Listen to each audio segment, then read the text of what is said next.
கர்த்தருக்கு ஸ்தோத்திரம். இப்போ சப்ஜெக்டுக்குள்ளே போகலாம். யோவான் எழுதின சுவிசேஷம் 9ஆம் அதிகாரம். யோவான் எழுதின சுவிசேஷம் 9ஆம் அதிகாரம் 31ஆம் வசனம். John chapter 9 verse 31. வாசிங்க. Praise the Lord. பாவிகளுக்கு தேவன் செவி கொடுக்கிறதிலிருந்து அறிந்திருக்கிறோம். பாவிகளுக்கு தேவன் செவி கொடுப்பதே இல்லை என்பதை நாங்கள் அறிந்திருக்கிறோம். ஒருவன் தேவ பக்தி உள்ளவனாய் இருந்து அவருக்கு சித்தமானதை செய்தால் அவனுக்கு செவி கொடுப்பார். அப்போ நல்ல கவனிக்கணும். இப்போ பாருங்க, நீங்க தேவ பக்தி உடைய ஆட்களாக இருக்கிறதுனால கர்த்தரை தேடணும், கர்த்தரிடத்தில் ஜெபிக்கணும், நம்முடைய விண்ணப்பங்களை ஆண்டவர்கிட்ட சொல்லணும், ஆண்டவருடைய ஆசீர்வாதம் என் வீட்டுக்கு வரணும் அப்படின்னு ஆண்டவர்கிட்ட வேண்டிக் கொள்ளணும், ஜெபிக்கணும், பைபிள் படிக்கணும், உபவாசம் பண்ணணும். இதெல்லாம் பக்தி உள்ளவர்களுடைய கேரக்டர். Very good. ஆனால் இங்கே என்ன வாசிக்கிறோம் அப்படின்னா, இதை தான் நான் சமீப காலத்தில் தேவ சித்தத்தை அறிந்து கொள்ளுங்கள் என்ற டாப்பிக்கில் பேசி கொண்டு வருகிறேன். ஞாபகம் இருக்கா அவங்களுக்கு? அப்போது ஒருவர் தேவ பக்தி உள்ளவனாக இருந்து அப்படின்னு என்ன அர்த்தம்? ஃபாஸ்டிங் ப்ரேயருக்கு போய், நைட் ப்ரேயருக்கு அட்டன் பண்ணி, அதிகாலை ஜெபத்துக்கு போய், தோத்திர கூட்டத்துக்கு போய், பைபிள் படித்து அதுதான் ஒருவர் தேவ பக்தி உள்ளவராக இருந்து கர்த்தருடைய பிள்ளைகளே, கர்த்தருக்கு சித்தமானதை செய்தால் அப்படின்னாலே அங்கே செய்தால் வசனம் சொல்லுகிறது அவனுக்கு கர்த்தர் செவி கொடுப்பார், அவங்களுடைய ஜெபத்துக்கு பதில் வரும். அப்போ ஒருவர் தெய்வ பக்தி உள்ளவர்களாக இருந்து தேவ சித்தம் செய்யாமல் இருக்கிற ஒரு குரூப் இருக்குது. அப்படின்னா என்ன அர்த்தம்? சர்ச்சுக்கு போய் பைபிள் படித்து ஜெபம் பண்ணி பாட்டு பாடி எல்லா காரியத்தில் ஈடுபட்டு இருந்தாலும் தங்கள் வாழ்க்கையில் காட்ஸ் வில்லை கண்டுபிடிக்காம, தேவ சித்தத்தை கண்டுபிடிக்காம, தங்களுடைய இருதயம் போகிற போக்கிலேயே சுய புத்தியிலேயே சாய்ந்து இதை வாங்கணும், இதை செய்யணும், இதை படிக்கணும், இதை விரும்பணும், இது வேணும் அப்படின்னு, இதுக்கு ஆண்டவருக்கு பிடிக்குமா பிடிக்காதா அப்படிங்கிற அந்த மாதிரி ஒரு இன்டென்ஷனுக்கே போகாமல் இருக்கிற ஆட்களுடைய ஜெபங்கள் கேட்கப்படாது அப்படின்னு டீட்டெயிலாக ஆண்டவர் பேசுகிறாரு. அப்போ அந்த காட்ஸ் வில்லுங்கிறது எவ்வளோ ஒரு இம்பார்ட்டன்ட். குறிப்பாக இளைஞர்களுக்கு, வாலிப பிள்ளைகளுக்கு சொல்கிறேன். ஒரு சமீபத்தில் ஒரு தாயார் என்கிட்ட புலம்பி அழுது சொன்னாங்க, என் மகளை படிக்க வச்சு ஒரு வேலைக்கு அனுப்பின இடத்துல ஒரு தவறான ஒரு பையனோடு அவள் தேவசித்தம் இல்லாமல் பழகிட்டா. தேவசித்தம் கிடையாது, நாங்கள் ஆண்டவருடைய பிள்ளைங்க, கர்த்தருக்காக வாழ்ந்துக்கிட்டு இருக்கிறோம், ஆனால் அந்த தம்பியை தான் கல்யாணம் பண்ணுவேன்னு அவள் விரும்புகிறா. அப்போது நல்லதாக இருந்தா, ஆனால் இந்த மாதிரி சூழ்நிலை அவளை இப்படி எடுத்து விட்டுச்சு அப்படின்னு அந்த தாய் கண்ணீரோடு சொல்கிறாங்க. இதை தான் கொஞ்ச காலத்துக்கு முன்னால் நான் அவங்களோட பேசினேன். ஞாபகம் இருக்கா? ஒரு சந்ததி கர்த்தரை சேவிக்கும், அது தலைமுறை தோறும் ஆண்டவருடைய சந்ததி எனப்படும். சங்கீதம் 22:30. இப்போது இந்த சந்ததி இப்போ அட் ப்ரெசன்ட் ஜெனரேஷன் ஆலயங்களுக்கு போகிறதும் ஆண்டவரை தேடுறதும் அந்த கிறிஸ்டியன் ஃபெய்த்தில் இருக்கிறதுமா இருக்குது. ஓகே, அடுத்த வாட் அபவுட் நெக்ஸ்ட் ஜெனரேஷன்? உங்கள் பிள்ளைகளுடைய இல்லை, எங்கள் பிள்ளைகளாம் நல்லா ஜெபம் பண்ணாங்க பைபிளை. இங்கே பாருங்கள், இந்த சண்டே ஸ்கூல் போகிறத வச்சு, யூத் மீட்டிங் போகிறத வச்சு நீங்கள் தவறாக எடை போட்டுறாதீங்கன்ற நான் டீட்டெயிலாக சொல்கிறேன். அந்த பிள்ளைகள் அறியாத ஒரு தாக்கம் அந்த பிள்ளைகளுக்கு வரும். புரியுதா? அப்போது நீங்கள் வேதனைப்படக்கூடாது. இப்பொழுது இருந்தே உங்களுடைய எண்ணங்கள், என் பிள்ளைகளுடைய எந்த பள்ளிக்கூடத்தில் சேர்க்கணும், எந்த காலேஜுக்கு சீட்டு வாங்கணும், எங்கே போகணும், என்ன ஏதுன்னு தேவ சித்தத்துக்கு ஒப்பு கொடுத்து ஜெபிச்சுக்கிட்டே இருக்கணும். அப்போ தேவ சித்தத்தை, அதாவது நல்ல கவனிங்க, தேவ பக்தி வேற, தேவ சித்தம் வேற. அண்டர்ஸ்டாண்ட்? புரியலன்னா இமெயில் அனுப்பி எனக்கு புரியலன்னு சொல்லுங்கள். தேவ பக்தி வேற, தேவ சித்தம் வேற. நிறைய கிறிஸ்தவங்களுக்கு பக்தி இருக்குது. என்ன மாதிரி சிஎஸ்ஐ கிறிஸ்தவனுக்கு மணி அடித்தா கோயிலுக்கு போயிடணும், ஆமாம் கம்யூனியனில் பங்கு பெறணும், அதுக்கப்புறம் சண்டை போடணும் வீட்டில் புரியுதா? கர்த்தருடைய பிள்ளைகள், ஆவிக்குரிய கிறிஸ்தவங்களுக்கு நம்ம அந்நிய பாஷை பேசுகிறோம்ல, அது மாதிரி சில அந்நிய பாஷை பேசுகிற கிறிஸ்தவங்களுக்கு அந்நிய பாஷையும் பேசிக்கிடுவான். புரியுதா? சொத்துக்கு சண்டை போடுவான். ஆஃப்டர் ஆல் ஒரு ஸ்கொயர் ஃபீட்டு 2 ஸ்கொயர் ஃபீட்லாம் சண்டை போட்டுக்கிட்டு உனக்கு இல்லை எனக்கு இல்லாமல். புரியுதா உங்களுக்கு? கர்த்தருடைய பிள்ளைகளை, இன்றைக்கி அதுதான் தேவ சித்தத்தை அறியாத ஒரு வாழ்க்கை. தேவ சித்தத்தை அறியாத ஒரு வாழ்க்கை. அதுதான் இந்த யோவான் 9:31. தேவ சித்தத்தை அறியாமல் அவசரப்பட்டு கடந்த காலத்தில் கர்த்தருடைய பிள்ளைகளை பொறுமை இழந்த ஆபிரகாம்னு பேசினது உங்களுக்கு ஞாபகம் இருக்கும். அவசரப்பட்டு ஆபிரகாம் இந்த ஆகார் சொன்னதை கேட்டு அவன் போய் ஆகாரை தன் ஒய்ஃபாக சேர்த்துக்கிட்டு அதன் மூலமாக இஸ்மவேலை பிறந்து அவன் இஸ்மவேலர் அவன் ஈசாக்குக்கே டென்ஷனை உண்டாக்கி ஈசாக்கை பரியாசம் பண்ணி ஞாபகம் இருக்குல்ல, ஆதியாகமம் 16ஆம் அதிகாரத்தில். அப்போ அவசரப்பட்டு தேவ சித்தத்துக்கு பொறுமையாய் அந்த மனுஷன் காத்து கிடந்தாலும் ஒய்ஃபு கோஆப்ரேஷன் இல்லை. கடைசியில் அந்த அம்மாவே ஆகார துரத்துங்கிறாங்க. புரியுதா உங்களுக்கு? இதெல்லாம் பைபிளில் இந்த மாதிரி நிறைய சம்பவங்களை நீங்கள் பார்க்குறோம். அப்புறம் நான் சவுலை பற்றி சொன்னேன். நிதானிக்காமல் அபிஷேகம் கழுதை தேடி போன ஆளை கர்த்தர் அபிஷேகம் பண்ணி அவனை ராஜாவாய் உயர்த்தி வைத்திருக்கிற காலங்களில் அமலேக்கியோட நீ சம்பந்தம் கலக்காத, அமலேக்கியனோட நீ அவனை இரக்கம் பாராட்டாத. பைபிளில் வாசிக்கிறோம் 1 சாமுவேல் 13 அவனை ஃபுல்லாக வாஷ் அவுட் பண்ணு, டிஸ்ட்ராய் பண்ணு அப்படின்னு சொன்னால் அவனை உயிரோட காப்பாற்றிட்டான். அப்போது அங்கே தேவ சித்தத்தை அவன் அறியலை. என்ன நடந்தது? கவர்மெண்ட்டே போயிடுச்சு. சவுலுடைய கவர்மெண்ட் கொலாப்ஸ்ட் ஆகி போச்சு. அது கூட பரவாயில்ல, போயிட்டு போகுது. கவர்மெண்ட் போனால் அடுத்த கவர்மெண்ட்டில் பார்த்துக்கலாம். இப்போ கவர்மெண்ட் போயிட்டுனா அடுத்த கவர்மெண்ட்டில் பார்த்துக்கலாம். என்ன சொல்கிறீங்க? ஆனால் அனாயிண்டிங்கே போயிடுச்சு, அபிஷேகமாக போயிடுச்சு. அவ்வளோதான். அதுதான் வீழ்ச்சியின் துவக்கம். காரணம் தேவ சித்தத்துக்கு புறம்பா. அதனால் பாரத்தோடு விசுவாசிகள், கிறிஸ்டியன்ஸ், நீங்கள் லாயராக இருக்கலாம், அட்வொகேட்டாக இருக்கலாம், டாக்டர்ஸ், என்ஜினியர்ஸ், ப்ரொஃபஷனல்ஸ், சரியா, நீங்கள் லீடிங் டாக்டர்ஸாக இருக்கலாம். அதாவது கோடிக்கணக்கான பணத்தில் நீங்கள் புரளலாம், சரியா, அல்லது வீட்டில் சண்டை போட்டு புரளலாம், எப்படிலாம் இருக்கலாம். ஆனால் தயவுசெய்து நான் சொல்கிறேன், தேவ சித்தத்தை பற்றி கொஞ்சம் பேசுங்க. வீட்டில் ஒருத்தருக்கு ஒருத்தர் பேசுங்க. தேவ சித்தமா என்பதை பற்றி பேசுங்க. ஏன்னா அடுத்த சந்ததியின் மேலே சாத்தான் பயங்கர நோக்கமாக இருக்கிறான். திரும்ப திரும்ப சொல்கிறேன், அடுத்த சந்ததியின் மேலே நிறைய குடும்பங்கள் இன்றைக்கி திருமணத்தில் வேறு டீவியேஷன் ஆகுது. சாலமோன் லைஃப்பில் அதுதான் நடந்தது. அப்போது அதோடு பார்த்திங்கன்னா இஸ்ரவேலுக்குள்ள அந்நிய ஆவிகள் நுழைந்தது. ஆகாப்பு யூதன் தான், ஆகாப்பு தேவ மனுஷன்தான். அவளுக்கு சேர்ந்தவா ஜெசபேலு. அவள் கர்த்தர் சீதோனியர். கர்த்தருக்கு விரோதமான ஆவி உள்ளே வந்துருச்சு. உன் வீட்டில் வந்திருக்கா அப்படி? ஆமாம். கர்த்தருடைய ரயில்வே ஸ்டேஷனில் பார்த்தேன், பஸ் ஸ்டாண்டில் பார்த்தேன், ஃபேஸ்புக்கில் பார்த்தேன், யூடியூப்பில் பார்த்தேன், என்ன இன்ஸ்டாகிராமில் பார்த்தேன். அங்கே தானே ஆண்டவர் சமூகத்தில் உட்கார்ந்து தேவ சமூகத்தில் காத்திருந்து, ஆண்டவரே, ஒருவேளை பிள்ளைகளுக்கு அந்த மாதிரி ஆட்டிடியூடு இல்லைன்னா கூட பெற்றோர்கள் போராடினால் உங்கள் யுத்தம் ஜெயமாய் முடியும். ஆமேன்னு சொல்லுங்கள். சோர்ந்து போயிடாதீங்க. அப்போ இந்த நாட்களில் பாருங்கள், நீங்கள் வாசிக்க வேண்டிய இன்னொரு காரியத்தை நான் உங்களுக்கு சொல்ல வேண்டிய காரியம் என்னென்னா, அப்போஸ்தலர் 7ஆம் அதிகாரத்துக்கு வேதத்தை திருப்புங்களேன். டக்குன்னு ஒரு 10 நிமிஷத்தில் ஒரு சத்தியத்தை நம்ம அறிஞ்சிக்கலாம். அதாவது 7ஆம் அதிகாரம் 20ஆம் வசனம் வாசிங்க. அக்காலத்தில் மோசே பிறந்து திவ்ய சௌந்தரியம் உள்ளவனாக இருந்து 3 மாதம் தன் தகப்பன் வீட்டில் வளர்க்கப்பட்டான். அதாவது யாத்திராகமம் 20ஆம் அதிகாரத்தை அப்போஸ்தலர் 7ஆம் அதிகாரத்தில் நம்ம பார்க்கலாம். கர்த்தருடைய பிள்ளைகளே, வேதம் சொல்லுகிற 22ஆம் வசனத்தில் மோசே எகிப்தினுடைய சகல சாஸ்திரங்களும் கற்பிக்கப்பட்டு வாக்கிலும் செய்கையிலும் வல்லவனாக இருந்தான். அவனுக்கு 40 வயதாகும்போது verse 23 இஸ்ரவேல் புத்திரராகிய சகோதரரை கண்டு சந்திக்கும்படி இருதயத்தில் எண்ணம் உண்டாயிற்று. அதாவது 40 இயர்ஸ் ஆன உடனே அவனுக்குள்ளே இருக்கிற ஒரு தெய்வீக தன்மை வெளிப்படுது. வளர்ந்தது எகிப்தில், பார்வோனுடைய அரண்மனையில் வளர்க்கப்படுறான். அப்போ அவனுக்கு அந்த விஷன் அதை பற்றிலாம் ஒன்றும் வெளிப்பாடு வரல. அந்த 40 இயர்ஸ் அந்த மெச்சூரிட்டி டைம் வருது. ஆனால் தான் உலகத்தில் 40 வயசு ஒரு சரியான ஒரு மெச்சூரிட்டியான ஒரு கர்த்தருடைய பிள்ளைகளை இங்கே பாருங்கள்.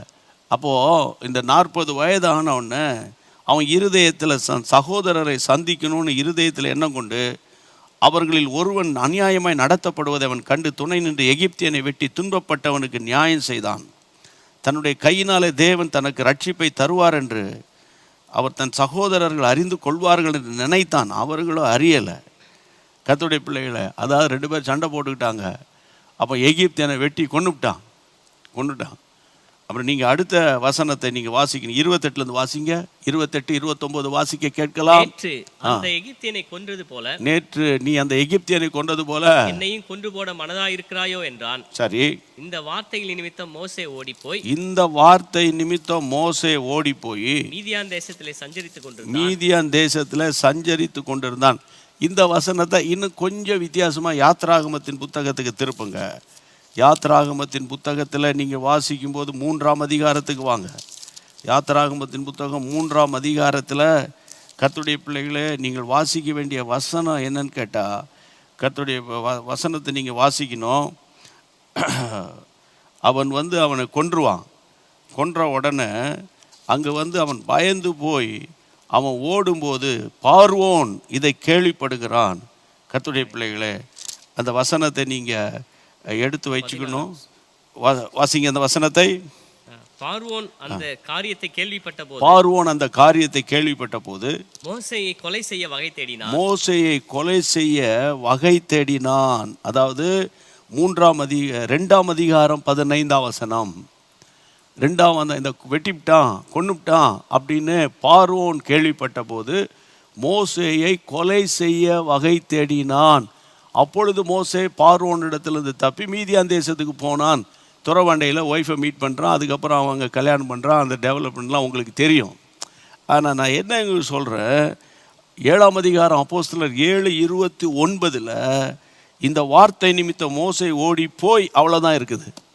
ஆனால் கர்த்தருடைய பிள்ளை யாத்திராகமத்தில் பரிசுத்த ஆவியானவர் டீட்டெயிலாக எழுதி வச்சிருக்கிறாரு. அதாவது வசனத்தில் வாசிக்கிறோம், பார்வோன் அந்த காரியத்தை கேள்விப்பட்ட உடனே மோசையை கொலை செய்வதற்கு வகை தேடினான். இப்போ இதிலிருந்து நான் உங்களுக்கு என்ன சொல்லிக் கொடுக்க விரும்புகிறேன்னு கேட்டால், கர்த்தருடைய பிள்ளைகளை, இவனுடைய எண்ணம் நல்ல எண்ணம். மோசையினுடைய எண்ணம் தன் ஜனங்களை காப்பாற்றணுங்கிற எண்ணம் நல்ல எண்ணம். ஏன்னா கர்த்தர் அவனை ரட்சிக்கிற அவனை ரட்சகனாக தான் கர்த்தர் தெரிஞ்சுக்கிட்டாரு. ஒரு பக்கம் மோசையினுடைய இன்னொரு பக்கம் மறுமுனை. இப்போ அவசரப்பட்டான், கொலை பண்ணான், ஓடுனான், ஒளிஞ்சான், இதெல்லாம் வாஸ்தவம். ஆனால் இன்னொரு பக்கம் என்ன, யாத்திராகமம் 3ஆம் அதிகாரத்தில் அந்த தகப்பனுடைய மாமனாருடைய ஆடுகளை ஓரே பருவதம் வரைக்கும் ஓட்டி கொண்டு வருவான். அங்கு கர்த்தர் அவனுக்கு முட்செடி நடுவிலே தரிசனமானார். 3ஆம் அதிகாரம் 2ஆம் வசனம். அங்கே கர்த்தருடைய தூதனானவர் ஒரு முட்செடியின் நடுவிலிருந்து உண்டான அக்கினி ஜுவாலையிலே நின்று அவனுக்கு தரிசனமானார். ஒரு நிமிஷம் நல்லா கவனம் பண்ணுங்க. மோசையினுடைய இன்னொரு முகம் என்னது? தரிசனம் பார்க்கிறது, தேவனுடைய பிரசன்னத்தை பார்க்கிறது. அக்கினி வெந்து போகிறது. அக்கினி பயங்கரமாக இருக்கு, ஆனால் செடி வெந்து போகலை. அந்த 3ஆம் அதிகாரம் 4ஆம் வசனத்தை வாசித்தால் அவன் பார்க்கும்படி கிட்ட வருகிறதை கர்த்தர் பார்க்கிறார். அவனை பார்த்து மோசே மோசேன்னு கூப்பிடுகிறார். அப்போ ஆண்டவரோடு கூட பேசுகிற, ஆண்டவரோடு பழகுகிற அவ்வளோ பெரிய ஒரு ஒரு ஒரு நல்ல ஒரு ஆவிக்குரிய ஒரு கிருபை அவன் மேலே இருக்குது. இது ஒரு வாழ்க்கை மோசேக்கு. தரிசனம் பார்க்குற வாழ்க்கை, தரிசனத்தை புரிந்து கொள்ளுகிற வாழ்க்கை, கர்த்தருடைய சத்தத்தை காதுகளில் கேட்கிற வாழ்க்கை. இது ஒரு முகம் மோசேக்கு. இன்னொரு முகம் என்ன? தேவ சித்தத்தை அறியாமல் அவசரப்பட்டு எகிப்தியனை கொன்று ஓடி ஒளிஞ்சு ஓடி அலைகிற ஒரு காரியம். யோசிக்கணும், நல்ல யோசிக்கணும். இன்றைக்கி நல்ல ஜெபிக்கிறவங்க வீட்டில் போராட்டம். ஆமாம், ஊழியம் செய்கிறவங்க வீட்டில் பயங்கரமான போராட்டம். இதை பார்க்குற இந்த பெயர் கிறிஸ்தவங்க இருப்பாங்க பார்த்தீங்களா, சண்டே கிறிஸ்டியன்ஸு. அந்த கிறிஸ்டியன்ஸ் இந்த கிறிஸ்டியன்ஸை பார்த்து சொல்லுவாங்க, நீ ஜெபம் பண்ணுறீங்க, பைபிள் வாசிக்கிறீங்க, அந்த சர்ச்சு போகிறீங்க, இந்த சர்ச்சு போகிறீங்க, ஊழியெல்லாம் செய்கிறீங்க, உங்கள் வீட்டுக்குள்ளே இவ்வளோ போராட்டம் இருக்குது, உங்கள் பொண்ணுக்கு இவ்வளோ போராடி கல்யாணத்தை பண்ணி வச்சிங்க, அவன் சண்டை போட்டு போயிட்டான், இவள் வாழா வெட்டியாக உட்காந்துட்டு இருக்கிறா. நாங்களும் அந்த அளவுக்கு ரொம்ப இன்வால்வ் பண்ணிக்கிறது இல்லை. நான் என்ன சொல்ல வரேன், பாயிண்ட் ஆஃப் வியூ புரியுதில்ல உங்களுக்கு? அப்போ இன்றைக்கி ஒரு கூட்ட மக்கள் என்ன தேவைக்கு ஆண்டவரை தேடுவோம், தேவைக்கு போவோம், தேவைக்கு இப்போ மருத்துவரை பார்க்குறோம், சும்மா போய் டாக்டர்கிட்ட போய் என்ன வந்தீங்க, என்ன பிரச்சனை, இல்லை சார் உங்களை பார்த்துட்டு போக வந்தேன்னு யாராவது சொல்லுவாங்களா? இல்லை. அப்போ அது மாதிரி இந்த நாட்களில் தேவைக்காக தேவனை தேடுகிற ஒரு கூட்டம் இருக்குது. சரியா? பிரச்சனை வந்தால் தேவனை தேடுகிற கூட்டம் இருக்குது. ஆனால் எப்போதும் கர்த்தரை தேடுகிற ஒரு கூட்டம் இருக்குது. அந்த கூட்டம் தான் ரொம்ப ஜாக்கிரதையாக இருக்கணும்னு தான் எனக்கு ஆண்டவர் கொடுக்குற வெளிப்பாடு. அவங்களுக்கு தான் அந்த ஸ்பிரிச்சுவல் வார்ஃபேர் இருந்துக்கிட்டே இருக்கும், அட்டாக் இருந்துக்கிட்டே இருக்கும். அப்போ என் அன்பு தேவனுடைய பிள்ளைகளே, இந்த நாட்களில் நான் உங்களுக்கு பாரத்தோடு சொல்கிறேன். எப்படி கொரோனா வார்டில் வேலை செய்கிறவங்க தான் கேர்ஃபுல்லாக இருந்தாங்க, கொரோனாவோட டீல் பண்ணுற டாக்டர்ஸ் தான் கேர்ஃபுல்லாக இருந்தாங்க. அப்படியும் சில டாக்டர்ஸ் மாண்டு போயிட்டாங்க, நர்சஸ் மாண்டு போயிட்டாங்க, லேப் டெக்னீஷியன் மாண்டு போயிட்டாங்க, ஈவன் ஆம்புலன்ஸ் டிரைவர் இறந்து போனாங்க. உங்கள் எல்லாருக்கும் தெரியும். ஏன்னா அவங்க வந்து அந்த வைரஸோடு போராடிக்கிட்டு இருந்தாங்க. அப்போ என் அன்பு தேவனுடைய பிள்ளைகளை, இந்த நாட்களில் நான் உங்களுக்கு என்ன சொல்கிறேன்னு கேட்டால், மோசேயினுடைய ஒரு முகம், நல்ல ஜெபம், மலை நில தரிசனம், தேவ பிரசன்னம், அப்புறம் அக்கினி ஜுவாலை, கர்த்தருடைய சத்தம், இது ஒரு பக்கம். இன்னொரு பக்கம் வெட்டுறது, குத்துறது, அவசரப்பட்டு தேவனுடைய சித்தத்துக்கு காத்து இருக்காம நல்ல காரியத்துக்கு தான் போனான் இவன். இருதயத்தில் ஏவுதல் வருது, உங்களுக்கு எனக்கு ஏவுதல் வரும், அதை செய்யணும், இதை பண்ணணும், அதை பண்ணணுங்கிற ஏவுதலை ஆண்டவர் கொடுப்பாரு. உடனே அதை வச்சு விசாரித்து ஜெபிக்கணும். மரியாளுக்கு நிறைய தகவல்கள் வந்தோடனே தன் இருதயத்தில் வைத்து அதை சிந்தனை பண்ணி கொண்டிருந்தாள். ஊரெல்லாம் டமர் அடிக்கல. யோசேப்புக்கு 17 வயசில் தரிசனம் கிடைக்குது. மற்றவனுடைய அறிக்கட்டுகள்லாம் தாழ கிடக்குதுரா, உன்னுடைய அறிக்கட்டு தான் நிமிர்ந்து நிற்கிதுன்னு. எப்போ விடியோன்னு பார்த்துக்கிட்டு கிடந்து காலையில் எழுமுன உடனே தான் பிரதர்ஸ்ட சொன்னான். அன்னைக்கு அவன் லைஃப்பில் போராட்டம் வர ஆரம்பிச்சுது. காரணம், ஜஸ்ட் 17 years old. ஆமாம், ஸ்பிரிச்சுவல் மெச்சூரிட்டி கிடையாது. இதுக்கு தான் நல்ல பைபிள் படிக்கணும், நல்ல ஜெபம் பண்ணணும், பைபிள் படிக்கணும், லீடர்ஸ் உட நல்ல செய்திகளை கேட்கணும், ஆவிக்குரிய நூல்கள் வாசிக்கணும், ஆவிக்குரிய புத்தகம் வாசிக்கணும். புரியுதா உங்களுக்கு? அப்போது இந்த நாட்களில் தேவ சித்தம் அறியாத மோசே, அதாவது தலதெறிக்க ஓட வேண்டிய ஒரு சூழ்நிலை வந்தது. பார்வோன் கொல்ல வகை தேடினான், ஆகிலும் கர்த்தர் அவனை பார்வோனின் கையில் ஒப்பு கொடுக்கல. விஷயம் என்னன்னு கேட்டால், அந்த மோசே தான் கர்த்தருக்கு தேவை. அவன் 430 வருஷம் அடிமைத்தனத்தில் இருந்த மக்களை கானானுக்கு வழி நடத்துவதற்கு. இன்னொரு பாயிண்ட் உங்களுக்கு தெரியும், கர்த்தருடைய பிள்ளைகளை, இஸ்ரவேல் ஜனங்களுக்கு தண்ணீர் பஞ்சத்தில் கஷ்டப்பட்டு கொண்டிருந்த போது பைபிளை வாசிக்கிறோம். 20ஆம் அதிகாரம், என்னாகமத்தின் புத்தகம் 20ஆம் அதிகாரம் 2ஆம் வசனம், நம்பர்ஸ் சாப்டர் 20 verse 2 வாசிங்க டக்குன்னு. ஜனங்களுக்குள்ளே தண்ணீர் இல்லாது இருந்தது. அப்பொழுது மோசேக்கும் ஆரோனுக்கு விரோதமாய் ஜனங்கள் கூட்டம் கூடினாங்க. நம்ம ஆட்களுடைய பாலிசியை, அதாவது கர்த்தருடைய பிள்ளைகளை, ஊழியக்காரர்களுக்கு விரோதமாய் கூட்டம் கூடுறது. இங்கே பாருங்க, ஊழியக்காரர்களுக்கு விரோதமாய் கூட்டம் கூடுகிற கூட்டத்தை ஆண்டவர் சந்திப்பார். நான் பொதுவாக சொல்கிறேன், ஊழியர்கள் தவறு செய்தாலும், அவங்க மனுஷன்தான், அவனை தேவதூதரா, அவங்க தவறு செய்தாலும் அவர்களை சந்திக்க, அவர்களை கர்த்தர் திருத்தவோ அவர்களோடு டீல் பண்ணவோ கர்த்தர் போதுமானவராக இருக்கிறாரு. ஊழியர்களுக்கு விரோதமாக கமெண்ட் அடிக்கிறது, அவர்களுக்கு விரோதமாய் வருகிற காரியங்களை ஷேர் பண்ணி அதை ஃபார்வர்ட் பண்ணி விடுறது, வாழ்க்கையில் முன்னேறப்பார், பொருளாதாரத்தில் முன்னேறப்பார். புரியுதா? ஆனால் ஊழியர்களை குறித்த அவதூறான காரியங்களை பேசும்போது கர்த்தர் ஓரளவுக்கு தான் பொறுமையாக இருப்பார். சரியா? கர்த்தருடைய பிள்ளைகளை, இங்கே நம்ம பார்க்குறோம், இந்த அங்கே தண்ணீர் இல்லாமல் வந்த உடனே இவங்க முறுமுறுக்க ஆரம்பிச்சிட்டாங்க. முறுமுறுப்பு, அவன் மோசே மனுஷன் தானே. 20ஆம் அதிகாரம் வாசிங்க பைபிளில், கர்த்தருடைய பிள்ளைகளை, 8ஆம் வசனம் வாசிங்க. 8ஆம் வசனம், 20ஆம் அதிகாரம் 8ஆம் வசனம். எடுத்துக்கொண்டு நீயும் உன் சகோதரனாகிய ஆரோனும் சபையாரை கூடி வர செய்து அவர்கள் கண்களுக்கு முன்னே கண்மலையை பார்த்து பேசு, அது தன்னிடத்தில் உள்ள தண்ணீரை கொடுக்கும். இப்படி நீ அவர்களுக்கு கண்மலையிலிருந்து தண்ணீரை புடப்பட பண்ணி சபையாருக்கு மிருகஜீவனுக்கு குடிக்க கொடுப்பாயின்னு கர்த்தர் சொன்னார். ஆமா, 11ஆம் வசனத்துல என்ன சொல்லப்பட்டிருக்கிறது? verse 11, தன் கையை ஓங்கி கன்மலையை தன் கோலினால் 2 தரம் அடித்தான். கோலினால 2 தரம் அடித்தான். உடனே தண்ணீர் ஏராளமாய் புறப்பட்டது. சபையார் குடித்தார்கள், அவர்கள் மிருகங்கள் குடித்தது. தொடர்ந்து வாசிங்க 12. பின்பு கர்த்தர் மோசேயையும் ஆரோனையும் நோக்கி, இஸ்ரவேல் புத்திரரின் கண்களுக்கு முன்பாக என்னை பரிசுத்தம் பண்ணும்படி நீங்கள் என்னை விசுவாசியாமல் போனபடினால் இந்த சபையாருக்கு நான் கொடுத்த தேசத்துக்கு நீங்கள் அவர்களை கொண்டு போவதில்லை என்றார். பாத்தீங்களா? கர்த்தருடைய பிள்ளைகளை ஆண்டவர் சொன்னாரு, கண்மலையை பார்த்து பேசுப்பான்னாரு. எவ்வளவு பெரிய கேரக்டர் மோசே! தேவனுடைய வீடு எங்கிலும் உண்மை உள்ளவனா இருந்தது போல கிறிஸ்துவும் தம்மை ஏற்படுத்தினவருக்கு உண்மை உள்ளவராக இருந்தார் என்று எபிரேயருக்கு எழுத நிருபமாக சொல்லப்படுகிறது. அப்போ அப்படிப்பட்ட ஒரு நல்ல ஒரு குவாலிஃபைடு பர்சன், அது இல்லை, தேவனோடு இரவும் பகலும் 40 நாட்கள் அந்த சீனாய் வனாந்தரத்தில், அந்த சீனாய் மலையில் தேவனோடு சஞ்சரித்த ஒரு மனுஷன், 10 கற்பனைகளை ஜனங்களுக்காக கொண்டு வந்த ஒரு மனுஷன், எத்தனையோ முறை திறப்பில் வாசலில் இருந்து ஜனங்களுக்கும் தேவனுக்கு நடுவே புலம்பி அழுத ஒரு மனுஷன் மோசே. என்ன சொல்றீங்க?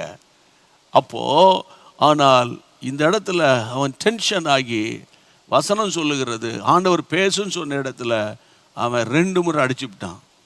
அப்போ தண்ணீர் வந்திருக்க கூடாத. ஆண்டவர் தான் வேலையை செஞ்சுக்கிடுவார். முதல்ல காரியம் நடந்துடும், அப்புறம்தான் ஆண்டவர் டீல் பண்ணுவார். நிறைய பேருக்கு அந்த விஷயம் தெரியாது. ஆமாம், தண்ணி அடிக்கிறவனுக்கு காரியம் நடக்கும், ஒய்ஃப் அடிக்கிறவனுக்கு காரியம் நடக்கும், புருஷனை அடிக்கிறவனுக்கு காரியம் நடக்கும் அந்த நேரத்தில். ஆனால் அதுக்கு பிற்பாடு அடுத்தடுத்து நகர்வுகளுக்குள்ளதான் ஆண்டவர் தன்னுடைய கிரியைகளை காண்பிப்பார். அப்போ இன்றைக்கு நான் என்ன சொல்கிறேன்னு கேட்டால், இந்த சாயங்கால நேரத்தில் கர்த்தருடைய பிள்ளைகளை, மோசேயினுடைய இன்னொரு முகம் அவசரப்பட்டு அடிச்சுவிட்டான். அடித்தோன்னே அவ்வளவு எஃபர்ட் எடுத்து பார்வோனுக்கு போய் அவன் அந்த ஆரோனும் போய் எத்தனை முறை அவனுடைய அரண்மனையில் பேச்சுவார்த்தை நடத்தி எவ்வளவு போராட்டத்தை சந்தித்து ஜனங்களை கொண்டு வந்த மனுஷன் ஆண்டவர் சொல்லிட்டாரு, கானானுக்குள்ளே போக மாட்டேப்பான்ட்டார். பிரியமானவர்களே, காரணம் அவசரப்பட்டு அவன் கண்மலை அடித்தான், பேசுன அடித்தான், அங்கே அவன் ஒருத்தனை கொன்னுவிட்டான். இதெல்லாம் அவனுடைய லைஃப்பில் இருக்கிற ஒரு ட்ராபேக்ஸ். ஆனாலும் கர்த்தருடைய சத்தம் கேட்குது. ஜெபம் பண்ணலாமா? ஒருவன் தேவ பக்தி உள்ளவனாக இருந்து தேவனுக்கு சித்தமானவைகளை செய்யாவிட்டால் கர்த்தர் அவன் ஜெபத்துக்கு பதில் கொடுக்க மாட்டார். ஒப்பு கொடுத்துருங்க. நான் ஒரு சாதாரண ஊழியக்காரன், ஒரு சாதாரண ஒன்றுத்துக்கும் உபயோகம் இல்லாத ஒரு அப்புரோஜனமான ஒரு ஆள், சரியா? கடமை மட்டும்தான் உங்களுக்கு செஞ்சுக்கிட்டு வரேன். ஏன் இந்த மாதிரி சத்தியங்கள் பேசும்போது சில நேரங்களில் நான் உங்களை கடிந்து கொள்ளுகிறேன்னு கேட்டால், கர்த்தருடைய பிள்ளைகளை கடிந்து கொள்ளுகிற அந்த உபதேசங்களுக்குள்ளே தான் தகப்பனுடைய இருதயம் அடங்கியிருக்குது. என்ன சொல்கிறீங்க? கைகளை வைத்து ஜெபம் பண்ணுங்க. இயேசுவின் நாமத்தினால, அப்பா, சொத்துக்கு பின்னால் ஆஸ்திக்கு பின்னால் சுற்றிக்கிட்டு கிடந்தது போதும். ஆண்டவரே, நான் ஒரு ஒழுங்கான தகப்பனாக என்னை மாற்றுங்க. ஆமாப்பா, ஒழுங்கான தகப்பனாமா என்ன? நான் காலை எழுந்துட்டேன், பைபிள் வாசித்தேன், ஜெபம் பண்ணிட்டேன், நான் சொல்லிட்டேன், நான் செஞ்சிட்டேன்னு நீங்கள் தன்னைத்தானே திருப்திப்படுத்துகிற அந்த கேரக்டர் வேண்டாம், செயல்படுத்துகிற கேரக்டர் எனக்கு வேணும். ஆண்டவரே, ஒருவன் தேவ பக்தி உள்ளவனாக இருந்து தேவனுக்கு சித்தமானவைகளை அவன் செய்யாத போது கர்த்தர் அவனுடைய ஜெபத்துக்கு பதில் கொடுக்க மாட்டார். யோவான் 9:31 அடிப்படையில் இன்றைக்கு மோசே லைஃப்பில் இருக்கிற 2 முகங்களை ஆண்டவர் காட்டி கொடுத்ததுக்காக உமக்கு தோத்திரம். எங்களை தாழ்த்தி ஒப்பு கொடுக்கிறோம். நாட்கள் குறுகினது, காலங்கள் அப்பா அதிகம் இல்லை, இனி காலம் செல்லாது. இயேசுவே, எங்கள் ஜனங்கள் சந்திக்கப்படட்டும், குடும்பங்கள் சந்திக்கப்படட்டும், குடிகாரர்கள் சந்திக்கப்படட்டும். ஆண்டவரே, போதை வஸ்துக்கு அடிமையான வாலிப தங்கச்சிகள் சந்திக்கப்படட்டும். ஆண்டவரே, குடும்பத்துக்கு விரோதமாக அப்பா அம்மாவை கண்ணீரை வடிக்க வச்சுட்டு தவறான ஆண்டவரே கர்த்தாவே வாழ்க்கை நடத்துகிற வாலிப தங்கச்சிகளுடைய இருதயங்கள் திருப்பப்படட்டும். விசேஷமாக இதுக்கு மூல காரணம் சோசியல் மீடியா, மூல காரணம் இன்ஸ்டாகிராமு. ஆண்டவரே, இந்த பிள்ளைகள் அந்த அடிமைத்தனத்திலிருந்து அவர்கள் வெளியே கொண்டு வாரோம். பாரத்தோடு ஜெபிக்கிறோம்ப்பா. அப்பா, தூங்குகிற சபைகளை தட்டி எழுப்புங்க. ஆண்டவரே, கோட்டுக்கும் வீட்டுக்கும் அலைகிற ஊழியர்கள் தேவ சமூகத்தில் காத்து கிடக்கட்டும். ஐயா, ஆண்டவரே, பாரப்படுகிற ஐயா, பாரப்படுகிறோம், ஜனங்களுக்காக பாரப்படுகிறோம். ஆஸ்பத்திரியில ஆபரேஷனுக்காக ஆயத்தமாக இருக்கிறவங்களுக்காக ஜெபிக்கிறோம். கேன்சர் வியாதியில ஹீமோதெரபி ட்ரீட்மெண்ட்ல இருக்கிறவங்களுக்காக ஜெபிக்கிறோம். ஆண்டவரே, வீட்டுக்குள்ள நிம்மதி இல்லாதவர்களுக்காக ஜெபிக்கிறோம். இன்னும் பிள்ளைகளுக்கு ஃபீஸ் கட்டுறதுக்கு வழி இல்லாம கஷ்டப்படுகிறவர்களுக்காக ஜெபிக்கிறோம். இயேசுவே இரக்கம் பாராட்டுங்க, இயேசுவே இரக்கம் பாராட்டுங்க. உமக்கும் நடுவாக அன்றைக்கு தூப கலசத்தை தூக்கி கொண்டு போன ஆரோனை போல இருக்கிறோம். ஆண்டவர் உம்முடைய நாமத்தினால ஜனங்களுக்காக பரிதபிங்க. ஜனங்கள் ஆண்டவரே, எங்கள் சபைகள் அதிகமாக ஜெபிக்கல ஆண்டவரே, நாங்கள் இன்னும் அதிகமாக ஜெபிக்கணும்ப்பா. எங்கள் சபைகளுக்காக ஜெபிக்கணும்ப்பா. எல்லா லீடர்ஸுக்காக, எல்லா பிஷப்மார்களுக்காக, கத்தோலிக்க பிஷப்மார்களுக்காக, தென்னிந்திய பிஷப்மார்களுக்காக, ஆண்டவரே லுத்தரன் திருச்சபையினுடைய பிஷப்மார்களுக்காக, ஆங்கிலிக்கன், பிரெஸ்பிட்டீரியன், பேப்டிஸ்ட் பிஷப்மார்களுக்காக, ஆண்டவரே பெண்டிகாஸ்டல் லீடர்ஸுக்காக நாங்கள் பாரத்தோடு ஜெபிக்கிறோம். ஆண்டவரே, கர்த்தருடைய கிருபை தமிழகத்தில் வெளிப்படும்படி ஜெபிக்கிறோம். இயேசுவின் நாமத்தில் ஜெபிக்கிறோம். ஆண்டவரே, ஜெப ஊழியத்தில் இருக்கிற பாஸ்டர் டி மோகன் அவர்களுக்காக, மோகன் சி அண்ணனுக்காக, எல் ஜோசப்காக, ஃபாதர் பெர்க்மன்ஸுக்காக, கல்யாணகுமாருக்காக, இப்படிப்பட்ட ஜெப ஊழியர்களுக்காக நாங்கள் வேண்டிக் கொள்ளுகிறோம். கர்த்தாவே, உம்முடைய ராஜ்யம் கட்டப்படட்டும். எங்களை தாழ்த்தி ஒப்பு கொடுக்கிறோம். கிருபைக்கு ஒப்பு கொடுக்கிறோம். கிருபைக்கு ஒப்பு கொடுக்கிறோம். கர்த்தர் ஒருவரே மகிமைப்படும். இயேசுவின் நாமத்தில் ஜெபிக்கிறோம் எங்கள் பரிசுத்தமுள்ள நல்ல பிதாவே. ஆமேன், ஆமேன், ஆமேன். என் ஆத்துமாவே கர்த்தரை ஸ்தோத்திரி, என் முழுவலுமே பரிசுத்த நாமத்தை ஸ்தோத்திரி. என் ஆத்துமாவே கர்த்தரை ஸ்தோத்திரி, கர்த்தர் செய்த சகல உபகாரங்களை மறவாதே. ஆமேன்.